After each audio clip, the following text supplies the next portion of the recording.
வணக்கம் நண்பர்களே. UPSC civil services examination interview பற்றி நம்ம சேனலில் டிஸ்கஸ் பண்ணிட்டு வரோம்.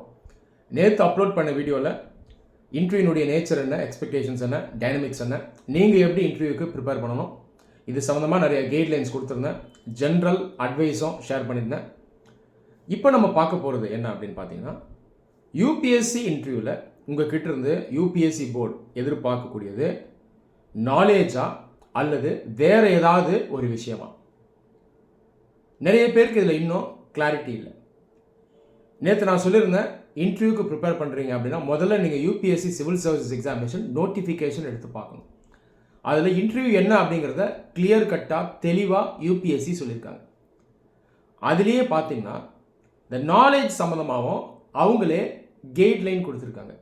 உங்களுடைய நாலேஜை நாங்கள் ஏற்கனவே டெஸ்ட் பண்ணிட்டோம். எப்படி டெஸ்ட் பண்ணிட்டோம்? ப்ரிலிம்ஸ் அண்ட் மெயின்ஸ் எக்ஸாம் மூலமாக டெஸ்ட் பண்ணிட்டோம். இந்த பர்சனாலிட்டி டெஸ்டான இன்டர்வியூ உங்களுடைய நாலேஜை டெஸ்ட் பண்ணுறதுக்கான இடம் கிடையாது அப்படின்னு யூபிஎஸ்சியே சொல்லுது. அப்போ நாலேஜ் அங்கே டெஸ்ட் பண்ண மாட்டாங்களா? அப்போ எதுக்கு கேள்வி கேட்குறாங்க? நம்முடைய அறிவை அவங்க சோதிக்க மாட்டாங்களா அப்படின்னு நீங்கள் யோசிக்கலாம். அறிவை சோதிப்பாங்க, ஆனால் அதை வேறு விதமாக சோதிப்பாங்க. அப்போ நமக்கு நாலேஜை தாண்டி இன்னொரு விஷயம் தேவை. அது என்ன அப்படின்னு பார்த்தீங்கன்னா விஸ்டம். நாலேஜ், விஸ்டம், இந்த ரெண்டு வார்த்தைகளும் நீங்கள் கேள்விப்பட்டிருப்பீங்க. ஸ்கூல் டைம்லேயே புக்கில் பார்த்துருப்பீங்க. நாலேஜ், விஸ்டம் நம்மளை நிறைய பேர் அதை இன்டர்சேஞ்ச் பண்ணி யூஸ் பண்ணுவோம். ரெண்டும் ஒன்று அப்படின்னு கூட நம்ம நினச்சிருப்போம். ஆனால் நாலேஜுக்கும் விஸ்டமுக்கும் ஒரு முக்கியமான வித்தியாசம் இருக்குது. விஸ்டம் அப்படின்றது நாலேஜினுடைய இன்னொரு லெவல், இன்னொரு படி அப்படின்னு நம்ம சொல்லலாம். விஸ்டம் அப்படிங்கிறது நம்முடைய நாலேஜ் இருக்கு இல்லையா, அறிவு இருக்கு இல்லையா, அந்த அறிவை நாம் இன்னும் அனாலிட்டிக்கலாக யூஸ் பண்ணணும், ஆய்வுக்கு உட்படுத்தணும், பல்வேறு கோணங்களில் யோசிக்கணும். ஒரு டாப்பிக்கை பற்றி நமக்கு ஒரு கேள்வி வருது அப்படின்னா அந்த டாப்பிக்கை ஒட்டுமொத்தமாக ஹோலிஸ்டிக்காக காம்ப்ரஹென்சிவாக பார்க்கணும். அதில் நமக்கு இருக்கக்கூடிய அறிவை அப்ளை பண்ணணும், லாஜிக்கலாக திங்க் பண்ணணும். அது இல்லாமல் நாம் டிசிஷன் எடுக்கிற மாதிரியும் இருக்கும். எல்லாம் சேர்ந்தது தான் விஸ்டம் அப்படின்னு சொல்கிறது. கேள்வி எழுப்பிய அந்த தருணத்திலிருந்து நீங்கள் கொடுக்குற ஆன்சர் அல்லது டிசிஷன் இருக்கு இல்லையா, இந்த என்டையர் ப்ராசஸ் இது எல்லாத்தையுமே உள்ளடக்கியது தான் இந்த விஸ்டம். யூபிஎஸ்சி உங்களுடைய விஸ்டமை தான் செக் பண்ணுவாங்க. அதனால தான் அவங்க நோட்டிஃபிகேஷனில் சொல்கிறாங்க, உங்களுடைய இன்டெலெக்சுவல் குவாலிட்டிஸை நாங்கள் டெஸ்ட் பண்ணுவோம் அப்படின்னு சொல்கிறாங்க. நாலேஜை டெஸ்ட் பண்ணலை, இன்டெலெக்சுவல் குவாலிட்டிஸை டெஸ்ட் பண்ணுறோம். இன்டெலெக்சுவல் குவாலிட்டிஸ்னால் என்ன? எப்படி அறிவு சார்ந்து யோசிக்கிறீங்க, எப்படி லாஜிக்கலாக யோசிக்கிறீங்க, எப்படி டிஃப்ரெண்ட் பாயிண்ட்ஸ் ஆஃப் வியூவை ரீகன்சைல் பண்ணுறீங்க, எப்படி பாசிட்டிவ் நெகட்டிவ்ஸ் இந்த ரெண்டுத்தையும் அனலைஸ் பண்ணுறீங்க, பேலன்ஸ்டாக எப்படி ஒப்பீனியன்ஸை ஜென்ரேட் பண்ணுறீங்க, ஒரு ஸ்டாண்ட்ஸை எப்படி பேலன்ஸ்டாக எடுக்கிறீங்க, ரியாலிட்டியை நீங்கள் எந்த அளவுக்கு அப்ஜெக்டிவாக பார்க்குறீங்க, இது எல்லாத்தையும் உங்ககிட்ட யூபிஎஸ்சி விஸ்டம் மூலமாக எதிர்பார்ப்பாங்க. ஒரு சின்ன எக்ஸாம்பிளோடு நான் இதை எக்ஸ்பிளைன் பண்ணுறேன். ப்ரிலிம்ஸ் அண்ட் மெயின்ஸ் எக்ஸாமினேஷன் இது ரெண்டுக்கும் நீங்கள் ப்ரிப்பேர் பண்ணும்பொழுது நீங்கள் நாலேஜை அப்டெயின் பண்ணியிருப்பீங்க. மெயின்ஸ் எக்ஸாம் எழுதி முடிச்சிட்டிங்க. மெயின்ஸ் எக்ஸாமில் பேப்பர் 3ல் ஒரு கேள்வி வருது, இ கவர்னன்ஸ். இ கவர்னன்ஸ் எந்த சப்ஜெக்ட் கீழே வரும்? பேப்பர் 3னா சயின்ஸ் கீழே வரும். பேப்பர் 2 அப்படின்னா அட்மினிஸ்ட்ரேஷன் கவர்னன்ஸ் இது கீழே வரும். இந்த மாதிரி பேப்பர்ஸில் இ கவர்னன்ஸ் சம்மந்தமாக நீங்கள் என்ன படிச்சிருப்பீங்க?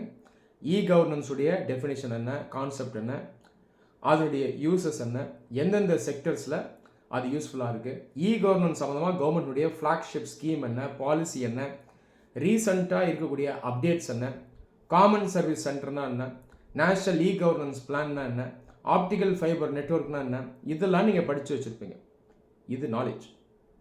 இந்த நாலேஜே பார்த்தீங்கன்னா ஓரளவுக்கு ஹோலிஸ்டிக்காக தான் இருக்கும், ஒட்டு மொத்தமாக இருக்கும். இ கவர்னன்ஸில் இந்தியாவில் இருக்கக்கூடிய பிரச்சனைகள் என்ன, எப்படி சீர் செய்கிறது, இதுக்கு ஏதாவது எக்ஸ்பர்ட் ரெக்கமெண்டேஷன் சஜஷன்ஸ் இருக்கா, இதையுமே நீங்கள் சேர்த்து படித்து தான் வச்சுருப்பீங்க. அப்போ ஆல்ரெடி நாலேஜ் இருக்குது. இதையும் நீங்கள் ஒரு லெவல் மேலே கொண்டு போகணும். உதாரணத்துக்கு யூபிஎஸ்சி இன்டர்வியூ போர்டில் கேள்வி வரும், இந்தியாவில் இருக்கக்கூடிய இ கவர்னன்ஸ் ஃப்ரேம் ஒர்க்கில் இருக்கக்கூடிய முக்கியமான குறைபாடுகளை சொல்லுங்கள் இதுக்கு உங்களுடைய சஜஷன் சொல்யூஷன்ஸையும் சொல்லுங்கள் அப்படின்னு அவங்க கேட்பாங்க. அங்கே நாம் ப்ரிலிம்ஸ் மெயின்ஸில் படித்த அந்த நாலேஜை அப்படியே மெக்கானிக்கலாக சொல்லக்கூடாது. நேஷனல் கவர்னன்ஸ் பிளான் சொல்கிறது, ஸ்கீமுடைய பேர் சொல்கிறது, காமன் சர்வீஸ் சென்டர் சொல்கிறது, லேட்டஸ்ட்டாக கொண்டு வந்த ஏதாவது ஒரு ஸ்கீம் யோஜனாவை சொல்கிறது, இதெல்லாம் சொல்லக்கூடாது. அங்கே நம்முடைய இன்டெலெக்சுவல் குவாலிட்டி எதிர்பார்க்குறாங்க, ரைட்டா? விஸ்டம் எதிர்பார்ப்பாங்க. நீ ஏற்கனவே எல்லாத்தையும் படிச்சுட்ட, எனக்கு தெரியும், அதை நான் டெஸ்ட் பண்ணலை, உங்கள்கிட்ட நான் ஃபேக்ட்ஸ் அண்ட் ஃபிகர்ஸ் எதிர்பார்க்கல, கவர்மெண்ட் ஸ்கீம்ஸ் எல்லாம் எனக்கும் தெரியும், அது எப்படி நாட்டு மக்களுக்கு இப்போ போய் சேர்ந்துக்கிட்டு இருக்கு, அதை நீ கிராஸ் ரூட் லெவலிருந்து எப்படி பார்க்குற, ப்ராக்டிக்கலாக மக்கள் சந்திக்கக்கூடிய பிரச்சனை என்ன, இதுக்கு உன்னுடைய சொல்யூஷன் என்ன, இதை தான் அவங்க உங்ககிட்ட இருந்து ஆன்சராக எதிர்பார்க்குறாங்க. அப்போது இதை பிரதிபலிக்கிற மாதிரி தான் உங்களுடைய ஆன்சர் இருக்கும். நல்லா யோசிச்சு ஆன்சர் பண்ணுங்கள். இருக்கிற நாலேஜை யூஸ் பண்ணோம், ஆனால் மேற்கொண்டு இந்த நாலேஜை ப்ராக்டிக்கலாக அப்ளைடாக மல்டிபிள் டைமென்ஷன்ஸில் லாஜிக்கலாகவும் ஹொலிஸ்டிக்காகவும் யூஸ் பண்ணி ஆன்சர் பண்ணணும். இப்போ கவர்னன்ஸில் இருக்கக்கூடிய பிரச்சனைகள் இந்தியாவில் பார்த்தீங்கன்னா பேசிக்காக நிறைய பிரச்சனைகள் இருக்குது. ஒரு சிம்பிளான எக்ஸாம்பிள் சொல்கிறேன். ரேஷன் கடைக்கு போனீங்கன்னா பயோமெட்ரிக் ஐடென்டிஃபிகேஷன் வைக்கணும், கரெக்டாக? நிறைய வயது முதிர்ந்தவர்களுக்கு இந்த கை ரேகையே சரியாக இருக்குது. பீகார், உத்தரப்பிரதேஷ், ஜார்க்கண்ட் போன்ற பின்தங்கிய மாநிலங்களில் நிறைய முதியவர்கள் இந்த பயோமெட்ரிக் ஐடென்டிஃபிகேஷனை அவங்களால ப்ராப்பராக யூஸ் பண்ண முடியல. அவங்க சைட்லேருந்து பார்க்கணும். இதுதான் விஸ்டம். 80 வயசு கிழவி ஒருத்தங்க அரிசி வாங்குறதுக்கு பீகாரில் போகிறாங்க, வீட்டிலேருந்து நடந்து போகிறாங்க, கையை வைக்கிறாங்க, விரலை வைக்கிறாங்க, பயோமெட்ரிக் ஐடென்டிஃபிகேஷன் ஃபெயில் ஆயிடுச்சு, உணவே இல்லாமல் வீட்டுக்கு வரணும். புரியுதா? இந்த அளவுக்கு நீங்கள் யோசிக்கணும், ப்ராக்டிக்கலாக யோசிக்கணும். அப்போ இதுக்கு சொல்யூஷன் என்ன? ஒரு பேக்கப் சிஸ்டம் இருந்தால் பெட்டராக இருக்குமா? ப்ராபப்ளி ஒரு மெக்கானிக்கல் சிஸ்டமை சைடில் வைக்கலாமா? மேனுவல் சிஸ்டமை சைடில் வைக்கலாமா? ஒருவேளை பயோமெட்ரிக்ஸ் ஃபெயில் ஆகுதுன்னா ரேஷன் கார்டை வச்சு ஐடென்டிஃபை பண்ணி பேனா நோட் புக் எடுத்து நோட் பண்ணி வச்சுக்கிட்டு அந்த பயோமெட்ரிக்ஸ் ஃபெயில் ஆனாலும் அவங்களுக்கு அரிசியை கொடுத்து அனுப்பலாமா? இதை நீங்கள் யோசிச்சிங்களா? இந்தியாவில் நிறைய கவர்மெண்ட் ஆஃபீஸஸில் கவர்னன்ஸ் இருக்கும், ஆனால் கம்ப்யூட்டர் வேலை செய்யாது, சர்வர் டவுனாக இருக்கும், இன்டர்நெட் ஸ்லோவாக இருக்கும். இதனால் அந்த வேலை நடக்காமல் நம்ம பல முறை வீட்டுக்கு வந்திருக்கோம்ல. இதெல்லாம் யோசிச்சிங்களா? அப்போ சிஸ்டம்ன்றது இருக்குது, ஆனால் ஃபங்க்ஷனலாக இல்லை. அப்போ நம்ம ப்ராக்டிக்கலாக இந்த சிஸ்டத்தை அமல்படுத்த மாட்டோம். அப்போ இதுக்கு நீங்கள் ப்ராக்டிக்கலாக சொல்யூஷன்ஸ் சொல்லணும். மேனுவல் பேக்கப் வைக்கலாம். பயோமெட்ரிக் ஃபெயில் ஆச்சுன்னா அதுக்கு பதிலாக வேறு விதமான ஐடென்டிஃபிகேஷன் சிஸ்டம்ஸை நாம் கொண்டு வரலாம். தேவைப்பட்ட அவங்களுக்கு பயோமெட்ரிக்கே வேண்டாம், அப்படி கூட நம்ம எடுத்துகிட்டு வரலாம், எக்ஸப்ஷன் கொண்டு வரலாம். அப்போ ப்ராக்டிக்கலாக இருக்கணும். புரியுதா? டிஜிட்டல் டெக்னாலஜியை வச்சு தான் நாட்டை ஓட்டணும்னு அவசியம் இல்லை. அதை யூஸ் பண்ணணும், தேவையான அளவுக்கு யூஸ் பண்ணணும். எங்கெல்லாம் அது தேவையில்லையோ, எங்கே அதை எக்ஸப்ட் பண்ணணுமோ அங்கே எக்ஸம் பண்ணலாம், தப்பு இல்லை. சொல்கிறது புரியுதா? அதனால் நீங்கள் ஏற்கனவே ஃபிக்ஸ் பண்ணி வச்சுருக்க அந்த தாட் ப்ராசஸை நீங்கள் மாற்றுறதுக்கு ரெடியாக இருக்கணும். இதுதான் விஸ்டம் அப்படின்னு சொல்கிறது. இப்படி தான் நீங்கள் ஆன்சர் பண்ணணும். இன்னொரு எக்ஸாம்பிள் சொல்கிறேன். ஃபார்மர்ஸ், அக்ரிகல்ச்சர், இதில் அரசே இந்த ஃபார்மர்ஸ்க்கு நிறைய விஷயங்களை கொண்டு போய் சேர்க்கும் கவர்னன்ஸ் மூலமாக. உதாரணத்துக்கு வெதர் ஃபோர்காஸ்ட், கிராப் சம்மந்தமான டீட்டெயில்ஸ், ஃபெர்டிலைசர் சம்மந்தமான டீட்டெயில்ஸ், கவர்மெண்ட் ஸ்கீம் சம்மந்தமான டீட்டெயில்ஸ்லாம் ஃபார்மர்ஸ் கிட்ட கொண்டு போய் சேர்க்கும். ஆனால் நிறையா ஃபார்மர்ஸ் இந்தியாவில் பார்த்தீங்கன்னா அன்எஜுகேட்டடாக இருக்காங்க. இவங்களுக்கு எப்படி அரசு ஹெல்ப் பண்ணணும்னா கிசான் கால் சென்டர் ஃபெசிலிட்டி மூலமாக ஃபோனில் அவங்க அட்வைஸ் வாங்கலாம், எஸ்எம்எஸில் மெசேஜஸ் போகும், காமன் சர்வீஸ் சென்டர்ஸ் மூலமாக அட்வைஸ் பண்ணுவாங்க. இந்த மாதிரி நிறைய பிளாட்ஃபார்ம்ஸ் இருக்குது. இதுலேயும் பிரச்சனை என்னென்னா இந்தியாவில் இருக்கக்கூடிய ஃபார்மர்ஸ் மொழி ரீதியாகவும் இன ரீதியாகவும் ரீஜனை வச்சு பார்க்கும் பொழுதும் அவங்களுடைய கல்ச்சரை வச்சு பார்க்கும்போதும் நூற்றுக்கணக்கான பிரிவுகளாக இருக்காங்க. ஒருத்தரும் ஒரு மொழி பேசுவாங்க. மொழிக்குள்ளேயே பார்த்தீங்கன்னா பல டைலக்ட் இருக்கும். இங்கே கவர்னன்ஸால் ஃபுல்லாக சாட்டிஸ்ஃபை பண்ண முடியாது. ஏன்னா எல்லா மொழிகள்லையும் நீங்கள் மெசேஜ் அனுப்பணும், எல்லா மொழியிலையும் நீங்கள் கால் சென்டரில் அட்வைஸ் கொடுக்குற மாதிரி இருக்கணும். இதெல்லாம் பாசிபிளான்னு பார்த்தீங்கன்னா தற்போதைக்கு இந்த விஷயங்கள் பார்த்தீங்கன்னா இன்னும் பாசிபிளாக இல்லை. முடிஞ்ச வரைக்கும் அவங்களுக்கு போய் சேருது, ஆனால் அந்த அளவுக்கு போய் சேர்றதில்லை. இங்கே நீங்கள் விஸ்டமை யூஸ் பண்ணணும். அப்போ நீங்கள் என்ன சொல்லலாம்? இதெல்லாம் பேசிக் சேலஞ்சஸாக இருக்குது. அப்போ கிசான் கால் சென்டர் ஃபெசிலிட்டிஸில் எல்லா ஃபார்மர்ஸ்க்கும் போய் சேர்கிற மாதிரி நம்ம ஆக்சஸை பெட்டர் ஆக்கணும், கால் சென்டர் ஏஜென்ட்ஸை அதிகமாக்கணும், ட்ரைபல் ஃபார்மர்ஸ்க்கு அந்த ட்ரைபல் லாங்குவேஜஸ்லேயே பேசுகிற மாதிரி ட்ரைபல் யூத்தையே ட்ரெயின் பண்ணி அங்கே வேலையில் அமர்த்தணும், தேவைப்பட்டால் அந்த ஊரில் இதுக்கு ஒரு பிபிஓ ஆரம்பிக்கலாம், ஆர்எஸ்ஏ ஆரம்பிக்கலாம், இல்லை பப்ளிக் ப்ரைவேட் பார்ட்னர்ஷிப்லாம் ஆரம்பிக்கலாம். இது அந்த யங்ஸ்டர்ஸ்க்கும் யூஸ்ஃபுல்லாக இருக்கும், அக்ரிகல்ச்சருக்கும் யூஸ்ஃபுல்லாக இருக்கும். ஒரு படி தாண்டி அந்த ஃபார்மர்ஸ் ப்ரொடியூஸ் பண்ணுற அந்த கிராப்ஸ் அண்ட் ப்ராடக்ட்ஸ் இதை மார்க்கெட் பண்ணுறதுக்கும் அந்த கால் சென்டரை யூஸ் பண்ணலாம். இதனால அவங்களுடைய இன்கம் அதிகமாகும், அக்ரிகல்ச்சர் ப்ரொடியூஸ் அதிகமாகும். ஸோ வேளாண்மையை நம்ம மேம்படுத்தலாம். இந்த மாதிரி ஆன்சர் பண்ணணும். இதுதான் விஸ்டம். புரியுதா? இன்டர்நேஷ்னல் ரிலேஷன்ஸில் ஒரு எக்ஸாம்பிள் சொல்கிறேன். யுக்ரைன் ரஷ்யா வார் ஆரம்பித்து 1.5 வருஷம் ஆகுது. பாலஸ்டைன் இஸ்ரேல் இஷ்யூ வந்ததுனால இதை எல்லாரும் மறந்துட்டோம். இதை பற்றி கேள்வி வரலாம்.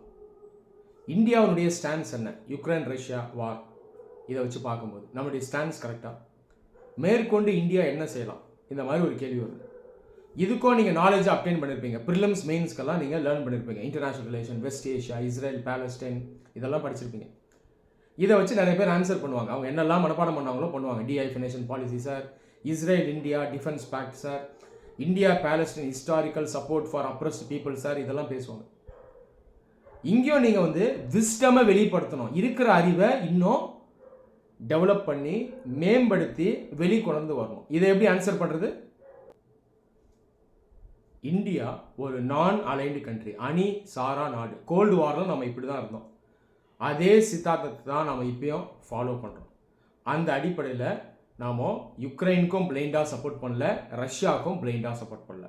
சொல்லப்போனால் இது யுக்ரைன் ரஷ்யா வார் கிடையாது, வெஸ்ட் ரஷ்யா வார். மேற்கத்திய நாடுகளுக்கும் ரஷ்யாவுக்கும் இடையான பவர் பாலிட்டிக்ஸில் யுக்ரைன் மாட்டிக்கிட்டு இருக்கு. அதனால் நம்ம 2 சைடுக்கும் சொல்லிட்டோம், சண்டை போடாதீங்க, நிறுத்திடுங்க, வன்முறை சரியானது கிடையாது, இதனால் அப்பாவி மக்கள் ஆபத்தில் இருக்காங்க, இந்த உலகத்துக்கும் இது சரியானது கிடையாதுன்னு ஏற்கனவே நம்ம சொல்லிட்டோம். நம்ம கரெக்டான ஸ்டாண்ட்ஸ் எடுத்துட்டோம் சார். ஆனாலும் இன்னைக்கு இருக்கக்கூடிய இந்தியா இன்னும் நிறைய ஸ்டெப்ஸை எடுக்கலாம். 1956 சூயஸ் கனால் கிரைசிஸ் வந்துச்சு.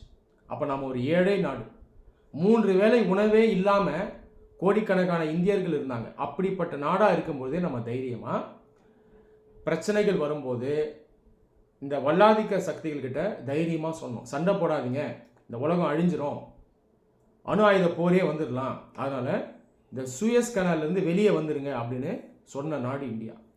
இன்னைக்கு இருக்கிற இந்தியா அப்போ இருந்த இந்தியாவோட பல மடங்கு சக்தி வாய்ந்ததாக இருக்குது. We are the 5th largest economy. We are a nuclear state. We have the 2nd largest army. அது இல்லாமல் இந்தியா ஒரு எமர்ஜிங் சூப்பர் பவர். அப்படி இருக்கும்போது இன்னைக்கு தேதியில் இருக்கக்கூடிய நம்ம நாடான இந்தியா இன்னும் நிறைய பொறுப்புகள் எடுக்கலாம். World's largest democratic country India. Ukraine Russia போரை நிறுத்துறதுக்கு ஒரு பீஸ் மேக்கராக சைனா வந்திருக்கு. அது ஒரு நான் டெமோக்ராட்டிக் கண்ட்ரி, டெமோக்ரஸி அல்லாத ஒரு நாடு. அதுவே ரஷ்யாவோட கூட்டணியில் இருக்கக்கூடிய ஒரு நாடு. அது ஒரு பீஸ் மீடியேட்டர்னு வருது. இந்த வாய்ப்பை இந்தியா யூஸ் பண்ணியிருக்கலாம் பெட்டரா. இப்போ கூட ஒன்றும் கெட்டு போயில்லை. இந்தியா ஒரு பீஸ் மேக்கராக யுக்ரைன் ரஷ்யா போரில் இறங்கி 2 சைட்ஸ்கிட்டையும் தொடர்ந்து பேசி டிப்ளமசி மூலமாக இந்த போரை முடிவுக்கு கொண்டு வந்தால் பெட்டராக இருக்கும். இதுக்கு வாய்ப்புகள் நிறைய இருக்குது அப்படின்னு நான் நினைக்கிறேன் சார் அப்படின்னு ஆன்சர் பண்ணணும். இதை தாண்டி கூட நீங்கள் ஆன்சர் பண்ணலாம். இன்னும் உங்கள்கிட்ட பாயிண்ட்ஸ் எதிர்பார்க்குறாங்கன்னா மேற்கொண்டு பேசுங்க. ஒருவேளை அந்த மாதிரி நம்ம செஞ்சோம்னா இது நமக்கு ஒரு பெரிய சாதனை. இதை நம்ம உலக அரங்கில் வச்சு இதன் மூலமாக United Nations security council permanent சீட்டை கூட நம்ம வேகமாக ப்ரெஸ் பண்ணி கேட்கலாம். இதெல்லாம் நமக்கு இன்டர்நேஷ்னல் லெவலில் கிடைக்கக்கூடிய அச்சீவ்மெண்ட்ஸ். இந்த மாதிரி ஆன்சர் பண்ணணும். இதுதான் விஸ்டம். அதனால் நீங்கள் இன்டர்வியூவுக்கு ப்ரிப்பேர் பண்ணும்போது நாலேஜிலேருந்து அடுத்த லெவலான விஸ்டம்க்கு போயிடணும். ஒருவேளை நீங்கள் இப்போ தான் எக்ஸாமினேஷனுக்கு ப்ரிப்பேர் பண்ண ஆரம்பிச்சிருக்கீங்க அப்படின்னா இந்த விஸ்டம் கான்செப்டை மைண்டில் வைங்க, இதை ஃப்ரேம் ஒர்க்காக வைங்க. இதை பற்றி நீங்கள் ரொம்ப யோசிக்க வேணாம். மெயின்ஸ் எக்ஸாமினேஷனை முடித்ததுக்கப்புறம் இன்டென்சிவாக இன்டர்வியூ கோச்சிங் எடுக்கணும். அந்த நேரத்தில் உங்களுடைய நாலேஜ் பார்த்தீங்கன்னா விஸ்டமாக கன்வெர்ட் ஆகும். அதன்படி நீங்கள் இன்டர்வியூவில் பேசும்பொழுது உங்களுக்கு நல்ல மதிப்பெண்கள் கிடைக்கும். நன்றி.